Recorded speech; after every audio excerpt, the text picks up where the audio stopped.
ভাত খাবে দস্তারখান, রুটি খাবে দস্তারখান, বিস্কুট খাবে দস্তারখান, মুড়ি খাবে দস্তারখান, পান খাবে দস্তারখান, বিড়ি খায় তাও দস্তারখানে খায়। আরে খায় মানে, আমি এক জামাত নিয়ে গেছি, জামাতে একেবারে ধুমসা পাবলিক কয়ডার নিয়ে গেছি, ওরা তো বিড়ি খার গুরু। তা আগে আমারে কইছে যে মামা আমরাও জায়গা গেলি যদি বিড়ি খাতি দেন তাহলে যাবো। আমি কই দরকার হয় তোকে বিড়ি আমি কিনে দেবো, তবু চল। যদিও বলে কয়ে কন্ট্যাক্ট করে গেছে, তাই তোর মসজিদের মধ্যে তো বিড়ি খাওয়া যায় না। ওরা, আমি বলছি যে তবলিগে আইসা আজে বাজে ঘোরাফেরা করা যাবে না, আশেপাশে মাদ্রাসা থাকলে আপনারা মাদ্রাসায় যা আলেম ওলামাদের সাথে দেখা করতে পারবেন। তো প্রত্যেক দিন ওই কয়জন, 2 জন 3 জন প্রত্যেক দিন আমার কাছ থেকে 10টার দিক যখন আমরা তালিমে বসি, ওরা ওই কয়জন মাদ্রাসায় যার ছুটি নেয়, মামা মাদ্রাসায় যাচ্ছি। তো 2 দিন পরে একজন আমার রিপোর্ট দিয়েছে ওরা কোন মাদ্রাসায় যায়, একটু যাইয়ে দেন। যাইয়ে দেখি যে ওই মসজিদের পাশে একটা মক্তব, সকালে পড়ায় হুজুর চলে গেছে, ওইটা দিন করে খোলা। ওরা কয়জন যাইয়া ওই জায়গা 3 জন বসিয়ে সে দেখছে গামছা বিছাইয়ে তার উপরে বিড়ি ম্যাচ ফ্যাক্টরি সব রয়েছে, গোল হয়ে বসে ধুমসা বিড়ি খাচ্ছে। আমি কি কোন জায়গায় আছেন? কয় হ্যাঁ মামা এটা তো মাদ্রাসা। তুই কি এরেন? কয় যে মামা বিড়ি খালিও দস্তারখান বিছাই খাচ্ছে। ওমা খলাকতুল জিন্না ওয়াল ইনসা ইল্লা লিয়াবুদুন, জিন আর ইনসানকে অন্য কোনো উদ্দেশ্য বানাই নাই, একমাত্র কেবলমাত্র শুধুমাত্র আমার ইবাদতেরই জন্য বানাইছি। কতক্ষণ এতে বোঝা যায় যে অন্য কোনো কিছু করতে পারবো না, খালি ইবাদতই করিতে হইবে। যেমন উদাহরণ দিলি বুঝবেন, একটু বুঝতে সহজ হবে। আমাদের দেশে এই স্যালো মেশিন আছে না, স্যালো মেশিনটা বানাইছে কি কাজের জন্য? কি কাজ? পানি। স্যালো মেশিন দিয়ে খালি পানি উঠোয় না, আর কোনো কাজ চলে? নসিমন, করিমন, আলম সাধু, পাওয়ার টেলার, ধান মাড়াই, ধান ছাটাই, কত মেশিন, টলার মলার সব স্যালো মেশিন দেয় না। স্যালো মেশিন দিয়ে বানাইছি হাজারো কাজের জন্য, কিন্তু হেলিকপ্টার চলে যে ইঞ্জিন দিয়ে, সেই ইঞ্জিন দিয়ে কি নসিমন বানানো যায়? তাদের কি টলার চালানো যায়? তাদের পাওয়ার টেলার বানানো যায়? হেলিকপ্টারের ইঞ্জিন বানাইছি একমাত্র হেলিকপ্টারই চালানোর জন্য, ওই দিয়ে অন্য কোনো কাজ চলে না, ঠিক না? গরু বানাইছি হাল চষবা, বলন মলবা, গাড়ি বহাবা, পানি উঠোবা, বিভিন্ন কাজের জন্য, কুরবানি করে খাওয়ার জন্য গরু বানাইছি, ছাগল বানাইছি নানান কাজের জন্য, আরে ঘোড়া বানাইছি বিভিন্ন কাজের জন্য, মানুষ বানাইছি একমাত্র আমার ইবাদতেরই জন্য, অন্য কোনো কিছু করিতে পারিবা না। রব্বুল আলামিন ইবাদত করতে হবে। ইবাদত কতদিন করব তুমি টাইম বলো? কতদিন করবে ইবাদত? চিল্লাই গেছিলাম, এক চিল্লা তো নামাজ কালাম পড়ছি। তবলিগি দেখেন, তবলিগি যারা যায় 40 দিন আল্লাহর ফজলে শতভাগ আমল করে, ফরজ ওয়াজিব সুন্নত কিছু মিস করে না, তাকবীরে উলার সাথে 5 ওয়াক্ত নামাজ পড়ে, দস্তারখান যা খাবে দস্তারখান দিছে। কতক্ষণ? ভাত খাবে দস্তারখান, রুটি খাবে দস্তারখান, বিস্কুট খাবে দস্তারখান, মুড়ি খাবে দস্তারখান, পান খাবে দস্তারখান, বিড়ি খায় তাও দস্তারখানে খায়। আরে খায় মানে, আমি এক জামাত নিয়ে গেছি, জামাতে একেবারে ধুমসা পাবলিক কয়ডার নিয়ে গেছি, ওরা তো বিড়ি খার গুরু। তা আগে আমারে কইছে যে মামা আমরাও জায়গা গেলি যদি বিড়ি খাতি দেন তাহলে যাবো। আমি কই দরকার হয় তোকে বিড়ি আমি কিনে দেবো, তবু চল। যদিও বলে কয়ে কন্ট্যাক্ট করে গেছে, তাই তোর মসজিদের মধ্যে তো বিড়ি খাওয়া যায় না। ওরা, আমি বলছি যে তবলিগে আইসা আজে বাজে ঘোরাফেরা করা যাবে না, আশেপাশে মাদ্রাসা থাকলে আপনারা মাদ্রাসায় যা আলেম ওলামাদের সাথে দেখা করতে পারবেন।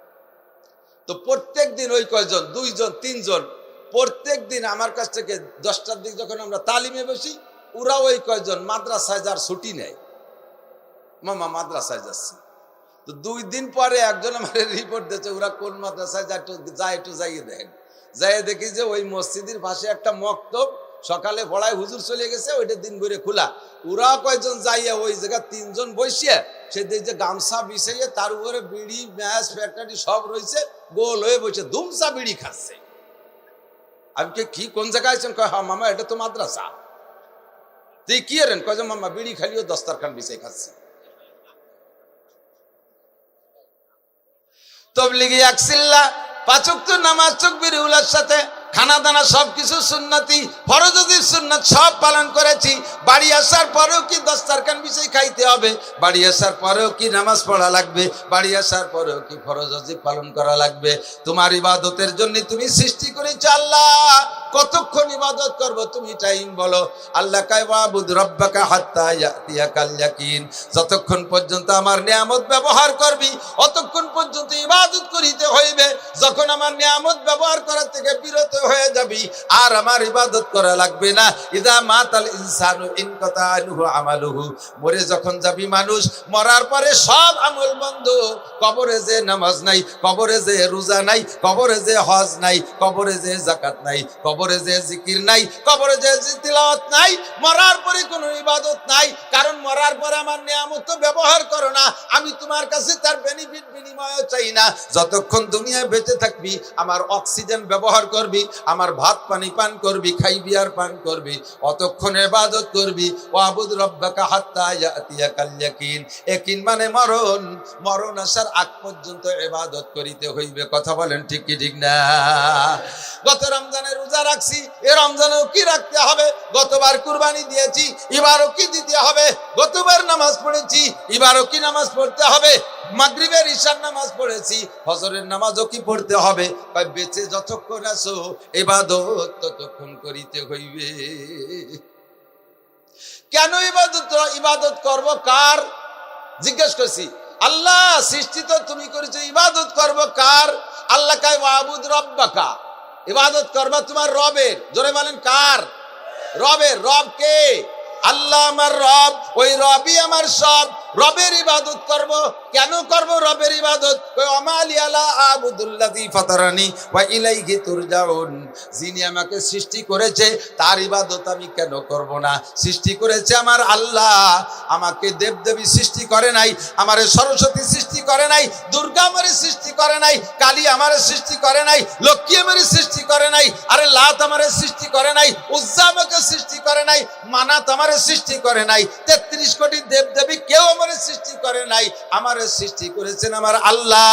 সূরা ইয়াসিনে আল্লাহ বলেন আমালি আলা আবুদুল্লাযী ফাতারানি, ওই রবের ইবাদত আমি কেন করব না যিনি আমারে সৃষ্টি করেছেন। ওয়া ইলাইহি তুরজাউন, আবার আমারে সৃষ্টি কইরা মাটির নিচে নেবেন। অন্য আয়াতের মধ্যে আল্লাহ বলেন মিনহা খলাকনাকুম, হে তোমারে মাটি থেকে বানাইছি, অফিহা নুঈদুকুম, যত বড় দালানের মাথায় তুমি বসবাস করো না কেন ওখান থেকে টান দে তোমারে মাটির মধ্যে এনেই ছাড়বো। কতক্ষণ? আলা ইয়া সাকিনাল কসরিল মুআল্লা সাতুদফানু আন করিবিন ফিত তুরাবি, গারে ইমারত রাবরি বার আসমা আকিবাত জেরে জমি গরদিনহা। এ বড় লোক, 1000 তলার মালিক যদি তুমি হও, 1000 তলার উপরে বসবাস করো, মরার পরে মাটির নিচে আসতে হবে কি হবে না?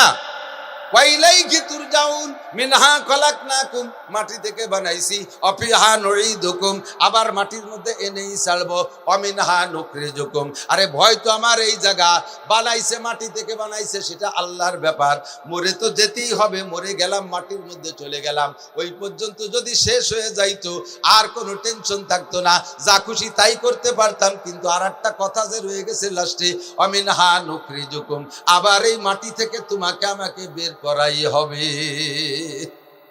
কতক্ষণ? রাজা বাচ্চাদেরও বের করবে, আলেম উলামা বের হবে, একজন মানুষও মাটির নিচে থাকতে পারবে না। তাও আল্লাহ পাক বলার বাচনভঙ্গি কি? আমিনহা তাখরুজুন, তোমরা মাটি থেকে বের হবা, এ বলে নাই। বোঝেন বোঝেন কথা বোঝেন। হাসরের মাঠে আল্লাহ ব্যবসাকার মধ্যে পড়ে গেছে, মানুষ কিডা কোন জায়গা মরছে তালাশ করে পাচ্ছে না। একটা সুন্দরবনের মধ্যে, একটা কক্সবাজার, একটা টেকনাফ, একটা তেতুলি, একটা জাপান, একটা জার্মান, একটা আমেরিকা, চেল্লা বেল্লা ওই মরি মাটি হয়ে গেছেন, আল্লাহ তালাশ করে পাচ্ছে না। তালাশ করে না ভাই আল্লাহ ডাকতেছে, এই তোরা কিডা কোয়ারে মরছিস, আমি তো খুঁজে পাচ্ছি না, তা একটু উঠিয়ে আয় আস্তে আস্তে। এরকম কবে নাকি? যদি কয় উঠিয়ে আয় তাহলে একটাও উঠবো না, কারণ যে পরিমাণ আকাম করে মরছি উঠলি খবর আছে, জানা আছে। এই জন্য আল্লাহ কয় আমি কই নেই আর কব না যে তোমরা উঠিয়ে আসো, আল্লাহদের সাথে কোনো ডাক হবে না। আমি না নুখরিজুকুম, সাড়াশি আন্দোলন চালাইয়া ঘাসের মতো নতুন চরে ঘাস যেমন গজায় ওই রকম সব গজাবি, একটা মাটির নিচে থাকতে পারবি না। ও দোস্ত, ভয় তো সেই জায়গা। যদি মরে মাটি হওয়া পর্যন্ত শেষ হইতাম তাহলে কোনো টেনশন ছিল না, যা খুশি করে বেড়াতাম, যা খুশি করে বেড়াতাম। কথা বলেন ঠিক না? আমি নাহা নুকরিজুকুম তারাতান উখরা উদউ রাব্বাকুম তাদাররুআ ওয়া খুফিয়া, ডাকো তোমার রবকে কেঁদে কেঁদে গোপনে, নির্জনে রবকে ডাকো।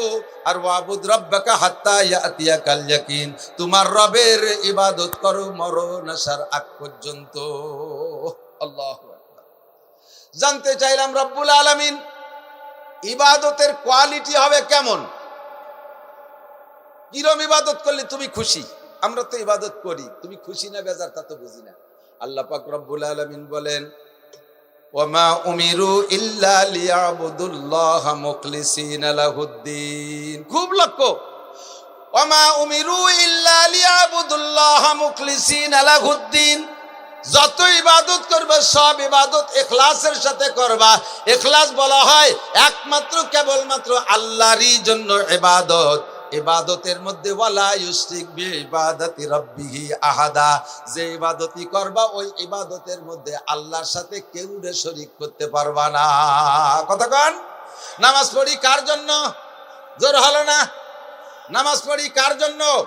রোজা রাখি কার জন্য? হজ কার জন্য? যাকাত দেই আল্লাহর জন্য, তিলাওয়াত করি আল্লাহর জন্য, মাহফিল করছি আল্লাহর জন্য, মসজিদ করি আল্লাহর জন্য, টুপি দাঁড়িয়ে আল্লাহর জন্য, পাগড়ি জুব্বা আল্লাহর জন্য, ফরজ ওয়াজিব আল্লাহর জন্য, সুন্নাত মুস্তাহাব আল্লাহর জন্য, ইশরাক ওয়াবিন আল্লাহর জন্য, তাবলীগি যায় আল্লাহর জন্য, সরমুনাই যায় আল্লাহর জন্য, পীরের দরবারে যায় আল্লাহর জন্য, ইসলামী রাজনীতিও করি আল্লাহর জন্য। কথা বলেন ঠিক? কোন ইবাদত করতে যে যদি মানুষের কাছে প্রশংসার লোভ করেন, ওই ইবাদতকে বলা হয় শিরিক ফিল ইবাদত। আল্লাহর সাথে কেউ শরীক। যেমন একটু উদাহরণ না দিলে বুঝবেন না। জিজ্ঞেস করছি, কাকা আপনি তো আগে নামাজ পড়তেন না, যে মসজিদে এসে নামাজ পড়েন? কি ওয়ারব বিটি গে জ্বালায় বাড়ি থার কায়দা নাই। এখন যে মসজিদে এসে নামাজ পড়ে এটা আল্লাহর জন্য না বিটিকে জন্য? মহিলাকে জ্বালায় বাড়ি থাকতে পারে না, সেই জন্য। এই নামাজ আল্লাহর জন্য না, এটা হলো মানুষের জন্য। একে বলে শিরিক ফিলিবা। আপনি তাকে দাড়ি রাখতেন না, দাড়ি রাখছেন হয়তো সেদিনকে আমার নাতি আমার খেপাইছে, সে লজ্জায় দাড়ি না রাখি আর করবো। নাতি খেপাইছে এই জন্যই দাড়ি রাখছে। এই বয়সে দাড়ি না রাখলে কেমন দেখা যায়? তাহলে এইটা কি বয়সের দাড়ি না সুন্নতি দাড়ি হতে হবে? কথা কান, দাড়ি কি বয়সের দাড়ি হতে হবে না সুন্নতের দাড়ি? সুন্নতি দাড়ি হইতে হবে। যদি কান এই বয়সে দাড়ি না রাখলে মানসি কি কয়, তাহলে এই দাড়িও রাখা হয়ে যাবে, ফাঁকে আপনার কোনো নেকি হবে না। এই দাড়িটা সুন্নতটা আপনি মানুষকে খুশি করার জন্য করেছেন। কতক্ষণ মাহফিলে 10,000 টাকা দেশে আমার নাম ডাকো, একটু মারহাবা করলো না। টাকা দেওয়ার পরে যদি মারহাবার লোভ করে, টাকা দেওয়ার পরে যদি মারহাবার লোভ করে, এই টাকা আল্লাহর জন্য দেন নাই, মানুষের কাছে প্রশংসা পাওয়ার জন্য দিয়েছেন। একে বলে শিরিক ফিল ইবাদত। মসজিদ করে দিতে পারি, আমার আর আমার আব্বার নাম লিখে দিতে হবে নেম প্লেটে। কে তোমাকে কয় বাবুটার নামের দরকার কি? ও জায়গায় নামের পর সাইনবোর্ডের দরকার কি? ইউহিব্বুনা ইউহমাদু বিমা লাম ইয়াফালু। দুনিয়াদারদের স্বভাব হলো ভালো কাজ না করেও প্রশংসা চায়, ভালো কাজ না করেও প্রশংসা চায়। আর একটু করলে নিজে নিজে, মানুষে যদি প্রশংসা না করে তারপরে মাইক ধরে নিজে বলা শুরু করে, আমি এটা করেছি, আমি ওটা করেছি, রাস্তা করেছি, কালভার্ট করেছি, ব্রিজ করেছি, এরপরে আমি আরো করেছি, তারপরে আরো করেছি, এরপরে আরেকটা বার সুযোগ দেন, সামনে যে সুযোগ আসতেছে এই সুযোগটা দেন, দেখেন কি করে ছেড়ে দেই, রাস্তা কেটে খাল বানাই দেবো, 12 মাস কাল লোক কবে বেড়াতে পারবেন, আসমান ভেঙে জমিনে নামাবো, লাঠির মধ্যে মুগুর ভরে ছেড়ে দেবো। কেউ প্রশংসা করে না, দাইবে নিজে নিজে কয়। আছে না নাই কথা কন? যত ভালো কাজ করেন মানুষের কাছ থেকে প্রশংসা পাওয়ার লোভ করার সাথে সাথে এটা শিরিক হয়ে গেছে। খোদার কসম এতে কোনো নেকি থাকবে না। ইবাদত হবে কার জন্য? মাহফিল করবেন সুন্দর করে, এই সুন্দর মাহফিল হয়েছে, কর্তৃপক্ষের পরামর্শ দেই, যাইয়ে পারবো দেখছিস এলাকার ভিতরে বেটা মাহফিল আমরা করে দেখাইছে কিনছি। মাহফিলিতে কোন মানুষের হিদায়াত পাবে, আপনাদের এত লাখ লাখ টাকা খরচ করছেন সব জলে যাবে, কোনো নেকি পাবেন না। শুকর আদায় করেন, শুকর আদায় করেন। সুন্দর মাহফিল করার তৌফিক কে দিয়েছে? মসজিদ আমারে দিয়ে করাইছে, আমি করি নাই। কে করাইছে? শুকর আদায় করি আলহামদুলিল্লাহ। তবলিগে 3 চিল্লে দিয়ে আইসা এরবারে বাৎসরিক চিল্লেও দেয়। চার দোকানে বসে কয়, আমি যেদিন থেকে তবলিগে 3 চিল্লে দিয়ে আসছি এরপরের থেকে বাৎসরিক চিল্লা মিস করি নাই। এ বাৎসরিক চিল্লা দেন, আপনার লাভ হয়। তা চার দোকানে বসে গল্প দেওয়ার কি দরকার? চরমুনায় 2 মৌসুমে যায়, আইসে কয় যখন থেকে চরমুনায় গেছি সেই থেকে আজও পর্যন্ত অগ্রাণ ফাল্গুনের একটা প্রোগ্রামও মিস করি নাই। এটা আপনি গেছেন, আপনার লাভ হয়েছে, চার দোকানে গল্প দেন।